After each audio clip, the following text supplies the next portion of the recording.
మీరు చేసినటువంటి తండేల్ సినిమా గురించి, అక్కడ ఆర్ట్ వర్క్ గురించి మాట్లాడితే సార్, ప్రొడక్షన్ డిజైన్ గురించి మాట్లాడితే ఏం చెప్తారు సార్? ఆ సముద్రం అదంతా నిజం సముద్రమేనా? లేకపోతే సెట్ చేసిన సముద్రమా? అసలు మాకు డిఫరెన్సే తెలీదు. అదేదండి. యాక్చువల్‌గా నాకు ఈ 'తండేల్' మూవీ నాకు అంటే 'విరూపాక్ష', 'హనుమాన్' ఇవన్నీ బాగా మంచి నేమ్ రావడం వల్ల నాకు ఈ సినిమా ఆపర్చునిటీ వచ్చిందండి. అది కూడా ఏంటంటే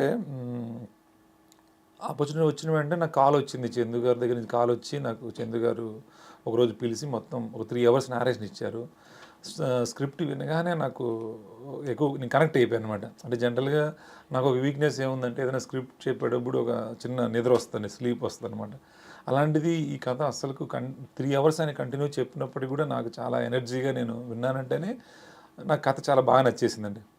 అందరికీ మనం చూస్తున్న చాలాసార్లు అరవింద్ గారు వీళ్ళందరూ కూడా చాలా నచ్చి ఈ సినిమాని స్టార్ట్ చేశారు. చాలా వాళ్ళు స్పెషల్‌గా తీసుకొని సినిమా చేస్తున్నారు. అలా నాకు కూడా బాగా నచ్చేసింది. నచ్చిన తర్వాత ఇమ్మీడియట్లీ స్టోరీ విన్న వెంటనే హీరో కావచ్చు, నాగ చైతన్య గారు, బన్నీవాస్ గారు, చందు గారు మీ అందరం కలిసి ఎవరైతే ఈ స్టోరీ చేస్తున్నామో ఆ విలేజ్, ఆ పీపుల్ ఎవరైతే ఉన్నారో పాకిస్తాన్‌కి వెళ్ళి స్ట్రక్ అయ్యారో వాళ్ళని కలవడానికి తీసుకెళ్లారు మొత్తం టీంని అంతా. అప్పుడు నేను కూడా వెళ్ళాను అనమాట. జనరల్‌గా ఏంటంటే యాక్టర్స్ కనెక్ట్ అయితే అంటే నాగ చైతన్య గారు బ్యాక్‌డ్రాప్ వేరు, అలా ఒక రూరల్‌లో ఉన్న ఒక ఫిషర్‌మ్యాన్‌కి వాళ్ళతో దగ్గరైతే వాళ్ళ క్యారెక్టరైజేషన్స్ అన్నీ అర్థమవుతాయి కాబట్టి ఆయన తీసుకెళ్తే ఓకే. బట్ బన్నీవాస్ గారు లేదు, ప్రొడక్షన్ డిజైన్ కూడా రావాలి అన్నారు. అదంటే బన్నీవాస్ గారు దీన్ని చాలా స్పెషల్‌గా చూస్తారన్నమాట. మనం చాలా దీన్ని ఛాలెంజింగ్‌గా చేయాలి, చాలా డీటెయిలింగ్ చేయాలి. మీరొస్తే మీకు కూడా డీటెయిలింగ్ తెలుస్తుంది అన్నప్పుడు మేము వెళ్ళినప్పుడు అక్కడ ఫిషర్మెన్ ఎవరైతే ఉన్నారో వాళ్ళందరితో నాగ చైతన్య గారు మాట్లాడినప్పుడు అక్కడ మీరు ఎలా ఫేస్ చేశారు, ఎలాంటి ప్రాబ్లమ్స్ ఫేస్ చేశారు, ఎప్పుడైనా భయం వేసిందా, మళ్ళీ వెనక్కి వస్తామని మీకు అర్థమైందా, ఇవన్నీ అడుగుతున్నప్పుడు వాళ్ళు చాలా చాలా ఇంట్రెస్టింగ్ విషయాలని చెప్తున్నప్పుడు అలాంటి విషయాలు మనం వింటున్నప్పుడు ఏంటంటే మనకు కొన్ని విజువల్స్ వస్తుంటాయండి వెనకల. దాని ద్వారా నేను ఒక డిజైన్ ఫామ్ చేసుకున్నాను అనమాట. అంటే పాకిస్తాన్, ఎందుకంటే మనం పాకిస్తాన్ వెళ్ళలేము, పాకిస్తాన్లో ఉన్న ప్రిజన్ ఎలా ఉంటుంది, బ్యారక్ ఎలా ఉంటుంది, తర్వాత వాళ్ళ క్యాంటీన్స్, ఫుడ్ తినే ప్లేస్ ఎలా ఉంటాయి, ఇవన్నీ మన స్క్రిప్ట్లో మనం చెప్తున్నాము. చాలా డ్రామా ఉంది. ఇవన్నీ కూడా వాళ్ళ త్రూ కొంత తెలిసింది. తర్వాత ఇంటర్నెట్లో మనం కొన్ని డౌన్లోడ్ చేసి మళ్ళీ నేను ఎవరైతే మన ఈ క్యారెక్టర్ ఆ కుర్రాడు ఉన్నాడో ఆ కుర్రాడు వీరావల్లో బోట్ మీద ఉంటాడు, తను మళ్ళీ బోట్లో వెళ్తుంటారు వీరావల్ నుంచి. అక్కడికి లొకేషన్కి వెళ్ళినప్పుడు మళ్ళీ అతన్ని మీట్ అయ్యి నేను కలెక్ట్ చేసిన ఇమేజ్ అనేది చూపించి మీరు ఉన్న ప్లేస్ ఇలా ఉంటుందా, ఇలా ఉంటుందా, ఎలాంటి నేమ్స్ ఉంటాయి, అవన్నీ ఆ డైలింగ్ వర్క్ అన్నీ చేసుకుంటూ. అంటే మెయిన్ ఏంటంటే ఇందులో పాకిస్తాన్ అనేది ఏదైతే ఒక ప్రిజన్ ఉందో దాన్ని మనం క్రియేట్ చేస్తున్నాం కాబట్టి అది ఎవరు చూడలేదు, కానీ అది స్టోరీకి చాలా బాగా బలంగా ఉండేటువంటి ఒక ఎపిసోడ్స్ అన్నీ ఉన్నాయి అనే దాంట్లో నేను స్టోరీ విన్న టైంలోనే చాలా ఎగ్జైట్ అయినామండి. మీరు నిజంగా పాకిస్తాన్ వెళ్ళారా అండి? పాకిస్తాన్ వెళ్ళి అక్కడ ప్రిజన్ని చూసి వచ్చారా? లేదా అలాగే ఉంటుంది అని మీరు ఎలా సెట్ చేయగలిగారు ఈ తండేల్ సినిమాలో? అదే నేను యాక్చువల్లీ డైరెక్టర్ గారికి చెప్పానండి, ఏమండి మనం ఒకసారి పాకిస్తాన్ వెళ్ళి చూద్దాం అంటే ఆయన నేనైతే రానండి మీరు వెళ్ళండి అని ఆయన చెప్పారండి. బట్ వెళ్ళలేదు, అంత అవసరం లేదనిపించిందండి. తర్వాత నేను గూగుల్లో జైలు ఇమేజెస్ అన్ని చూశానండి. దాన్ని నేను ఇమాజిన్ చేసుకుని అంటే మనం యాక్చువల్గా ఏంటంటే ఉన్న ఒరిజినల్ జైల్లా కూడా వేస్తే కూడా మనకు ఉపయోగం ఉండదండి. ఎప్పుడైనా కూడా మీకు ఒక స్క్రిప్ట్ ఉందనుకో, స్క్రిప్ట్లో మనకి ఏం చెప్తున్నాము అది ఎలివేట్ అవ్వాలంటే ఒక్కోసారి ఒరిజినల్ లొకేషన్స్ అంత ఇది డ్రమటైజ్ ప్లే చేయవన్నమాట. అప్పుడు మనం అది ఆ డ్రమటైజ్ ప్లే చేయడానికి ఆ రగ్గడ్నెస్ రావడానికి కొంత మనం లిబర్టీ తీసుకొని స్క్రీన్ ఎక్స్పీరియన్స్ కోసం డిఫరెంట్ స్ట్రక్చర్స్ మనం యాడ్ చేసుకుంటూ వెళ్తామండి. అలాగా ఈ మూవీలో అంటే ఇది ఒక లవ్ స్టోరీ అండి, ప్రాపర్ లవ్ స్టోరీ అనమాట. ఈ లవ్ స్టోరీకి ఎనీ లవ్ స్టోరీకి అది గొప్ప లవ్ స్టోరీ అవ్వాలంటే దానికి ప్రమాదపు అంచుల్లోనే ఉంటుందండి అది. ఇందులో మనకంటే పాకిస్తాన్ అనేది ఒక ప్రమాదపు అంచులాగా అనమాట. దాని మీద జరుగుతున్న లవ్ స్టోరీ కాబట్టి ఆ డ్రామాకి ఎక్కువ స్కోప్ ఉంటుంది. అందుకని ఆ సీన్స్ ఎలివేట్ అవ్వడం కోసం ఎలా ఉండాలి, ఆర్కిటెక్చర్ ఎలా ఉండాలి, ఆ కలర్స్ ఎలా ఉండాలి అనేది కొంత నెట్ నుంచి రిఫరెన్స్ అండి, కొంత విజువలైజ్ చేసుకొని మనం చేసుకుంటూ వెళ్ళామన్నమాట. సో అయితే సార్, ఇప్పుడు నాకు మీరు చెప్పిన దాని ప్రకారం డ్రామాకి ఎక్కువ స్కోప్ ఉన్న కథల్ని మీరు ఎక్కువ ఎంచుకోవడం వల్ల మేబీ ఆ డ్రామాని మీరు విజువలైజ్ చేసి అర్థం చేసుకొని ఆ సిచ్యువేషన్లో మీరు ఉండడం వల్ల సెట్ వేయడానికి ఈజీగా అనిపిస్తుందా? ఫర్ ఎగ్జాంపుల్ ఇప్పుడు హనుమాన్ తీసుకున్నాం, అదొక డిఫరెంట్ డ్రామా. విరూపాక్ష తీసుకున్నాం, ఇవన్నీ మీరు చేసిన సినిమాలే కదా. కమర్షియల్ సినిమాల గురించి మాట్లాడితే సే ఫర్ ఎగ్జాంపుల్ డిస్కో రాజా కానివ్వండి, ఇట్లా ఏది చూసినా సరే డ్రామా స్కోప్ ఉంటే ఒక ప్రొడక్షన్ డిజైనర్ వర్క్ ఈజీ అవుతుంది అంటున్నారా? అంటే అలా ఏం కాదండి. మనం ఎప్పుడు కూడా చేసిన మూవీ చేసినట్టు మళ్ళీ చేసిందే మళ్ళీ రిపీట్ అవ్వకోకుండా కొత్త జానర్ మూవీస్ అనేది మనకు రీసెర్చ్ చేయడానికి ఎక్కువ స్కోప్ ఉంటుందండి. ఒక రీసెర్చ్ చేస్తాం అనమాట. ఇప్పుడు ఈ సినిమాకి ఏంటంటే ఒక ఫిషర్మెన్ కమ్యూనిటీ, తర్వాత పాకిస్తాన్, అలాగే ఒక వాటర్ అంటే సీ మీద బోటు ఎలా ఉంటుంది, ఎలా సీ మీద బోట్ మీద వెళ్ళే వాళ్ళు ఎలాంటి స్ట్రగుల్స్ ఫేస్ చేస్తారు, వీటన్నిటిని మనకు కొత్త విషయాలు కాబట్టి దీని మీద ఒక రీసెర్చ్ చేస్తామండి. దాంట్లో మనకు కూడా ఒక ఇంట్రెస్ట్ ఉంటుంది. మళ్ళీ చేసింది చేయాలంటే ఏమవుతుందంటే తెలిసిందే కానీ కొంత మనం రిలాక్స్ అవుతాం అనమాట.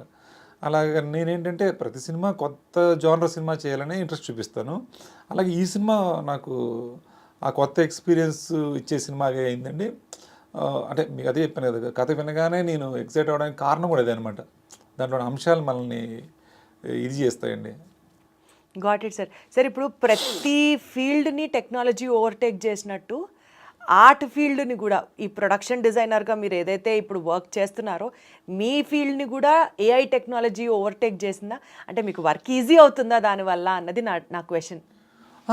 అది కూడా హెల్ప్ అవుతుందండి. అంటే ఇక్కడ ఏంటంటే టెక్నాలజీ ఎక్కువ వచ్చేసిందండి మనకి. అంటే ఇదివరకుతో పోలిస్తే చాలా ఇప్పుడు ఇంటర్నెట్లో మనకు రిఫరెన్స్ దొరుకుతున్నాయి. ఎక్కడ ఇమేజ్ కావాలన్నా మనం వెళ్ళి వెతకాల్సిన అవసరం లేదు, అన్నీ దొరికేస్తున్నాయి. ఇప్పుడు ఏఐలో కూడా మనం బోల్డ్ అని రిఫరెన్స్ మనకు వస్తున్నాయి.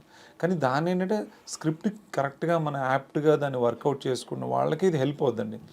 వాంటెడ్గా అది యూజ్ చేస్తే కూడా అది చాలా హార్డ్గా అంటే ఉంటుంది. ఏఐ టెక్నాలజీని మీరు తండేల్ సినిమాలో వాడారా? ఏఐ సంబంధించింది అంటే దీంట్లో తండేలు పెద్దగా అవసరం రాలేదండి. బట్ మిగతా మూవీస్లో అంతా కూడా నేను యూజ్ చేస్తున్నానండి. నాగేంద్ర గారి బ్రెయినే సరిపోయిందంటారా? ఏఐ దాకా వెళ్ళక్కర్లేదంటారా? అదే అండి. అంటే అంత అవసరం రాలేదు. అంటే అదే ఏఐ కూడా మీకు ఎక్కువ మనకేమి అంటే ఏదన్నా ఒక మనకు ఒక ఫ్యాంటసీ లాగా అలాంటి వాటికైతే ఏమైనా అవసరం ఉంటుంది, కానీ మనకి ఇది వెరీ రియలిస్టిక్ బ్యాక్గ్రాప్ కదండి అంతా కూడా.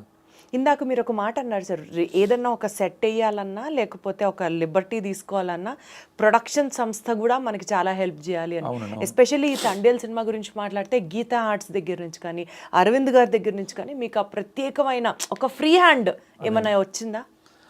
మీకు గీతా ఆర్ట్స్ అనేది ప్రతిష్టాత్మకమైన ప్రొడక్షన్ హౌస్ అండి, అది అందరికీ తెలిసిన విషయమే. బట్ గీతా ఆర్ట్స్లో మనకు ఆ ప్రాబ్లమ్స్ ఉండవండి. అంటే మీకు ఈ సినిమాని యాక్చువల్గా ఏంటంటే డే 1 నుంచి ఉండి ప్రాజెక్ట్ స్టార్ట్ అయిన దగ్గర నుంచి అరవింద్ గారు ఒక ఎపిసోడ్ షూట్ చేస్తున్నామంటే బిఫోర్ ఆ ఎపిసోడ్ ముందు ఒక పెద్ద మీటింగ్ ఉంటుంది అన్నమాట. ఆల్ టెక్నీషియన్స్తో, డైరెక్టర్, డిఓపి, నాతో కానీ అందరితోనూ ఒక మీటింగ్ ఉంటుందండి. మనం ఏం చేస్తున్నాము, ఎలా చేస్తున్నాము, అంటే అందరూ ఒకే ఫేస్లో ఉన్నారా లేదా అని ఆయన ఒక మీటింగ్లో డిస్కస్ చేసి అందరిని ఎంకరేజ్ చేసుకుంటూ ఎవ్రీ ఎపిసోడ్కి అలా చేసుకుంటూ వెళ్ళేవాడిని. కాబట్టి ఎక్కడ ప్రొడక్షన్స్ ఫైనాన్షియల్ ప్రాబ్లమ్స్ అనేది డిస్కషన్ రాలేదు. మీకు గీతా ఆర్ట్స్లో చేయడం వల్ల అది చాలా మనకు ఒక పెద్ద ఇదనమాట అండి. ఈ సినిమాలో ఎస్పెషల్లీ మీకు బెస్ట్ మూమెంట్ హీరోతో కానీ హీరోయిన్తో కానీ డైరెక్టర్ గారితో కానీ లేకపోతే అరవింద్ గారితో కానీ బన్నీ వ్యాస్తో కానీ ఇట్లా మీకు బెస్ట్ మూమెంట్ అంటే ఒక మంచి కాంప్లిమెంట్ అందుకున్న సందర్భం కానీ మీ కష్టాన్ని గుర్తిస్తూ అవతల వాళ్ళు మిమ్మల్ని మెచ్చుకున్న సందర్భం ఏదైనా ఉందా సార్ షేర్ చేసుకోవడానికి? ప్రతి మూమెంట్లో అండి మనకి మేము ఏ సెట్ వేసినా కూడా ప్రతి సెట్కు అందరూ ఎగ్జైట్ అయ్యేవాళ్ళు. అసలు ఇంత మేము ఎక్స్పెక్ట్ చేయలేదు ఇంత బాగా ఫిషర్మెన్ కమ్యూనిటీ సెట్ వేసామండి. కెన్నీ బీచ్లో సెట్ వేసామన్నమాట. చాలా ఇంట్రెస్టింగ్ బ్యాక్గ్రాప్ అండి. అంటే మామూలుగా అయితే ఇప్పుడు శ్రీకాకుళంలో జరుగుతున్న కథ అండి ఇది. మనం శ్రీకాకుళంలో వెళ్ళి చేసామనుకోండి, అదొక డాక్యుమెంటరీ లాగా ఉండొచ్చు, లేదంటే కొంచెం బెటర్గా ఉండొచ్చు. అంటే ఇదివరకు శ్రీకాకుళంలో చేసినా కూడా చాలా బాగున్నాయి. అలా కాకుండా అంటే ఆడియన్స్ కూడా కొత్త ఫ్లేవర్ తీసుకురావాలని చెప్పేసి మేము మన ఇండియా వైజ్ మొత్తం ఎక్కడ సీ ఉందో అని సీ అన్ని రీసెర్చ్ చేసండి. బట్ దాన్ని తిరగడానికి టైం సరిపోకపోతే గూగుల్లో సెర్చ్ చేసి ఎక్కడెక్కడ ఐలాండ్స్ ఉన్నాయి, ఎక్కడెక్కడ రాక్ స్ట్రక్చర్స్ ఉన్నాయి అని గూగుల్లో చూసుకొని కొన్ని సెలెక్ట్ చేసుకొని ఫైనల్గా మేము కర్ణాటకలో సీ ఎడ్జ్లో ఒక విలేజ్ కెన్నీ బీచ్ అని ఒకటి ఉందండి, దాన్ని సెలెక్ట్ చేసుకొని అక్కడ అంటే ఆల్రెడీ ఒక విలేజ్ ఉంది. ఆ విలేజ్ని ఎక్స్టెన్షన్ కింద మేము అది ఎలా ఉంటుందంటే ఒకవైపు సీ ఉంటుందండి, ఒకవైపు బ్యాక్ వాటర్ ఉంటుంది. అంటే ఒక ట్రయాంగిల్లా ఉంటుంది అనమాట అండి. అప్పుడు ఏమవుతుందంటే మీకు సన్సెట్ దొరుకుద్ది, సన్ రైజ్ దొరుకుద్దండి. సన్ రైజ్ వచ్చేలాగా హీరోయిన్ హౌస్ సెట్ వేసాము, సన్సెట్ వచ్చేలాగా హీరో హౌస్ సెట్ చేయడం జరిగింది. అది ఎవరు ఎక్స్పెక్ట్ చేయలేదండి. అక్కడ చాలా అంటే టైం కూడా తక్కువ ఉండింది. మాకు బిఫోర్ ఒక లొకేషన్ అనుకున్నది, అది బై మిస్ అయిపోవడం వల్ల అప్పటికప్పుడు ఇంకొక లొకేషన్ షిఫ్ట్ చేసి అక్కడ సెట్ వేసాము. షూట్ జరుగుతున్నాక బన్నీవాస్ గారు వచ్చారు. బన్నీవాస్ గారు వచ్చి ఏంటి ఇదంతా మనం సెట్ వేసి, ఆయనకి సెట్ అనేది కూడా ఏది సెట్ వేసారు ఏది ఏది అసలు రియల్ అని existing గా అర్థం తెలీదు. కాలేదండి.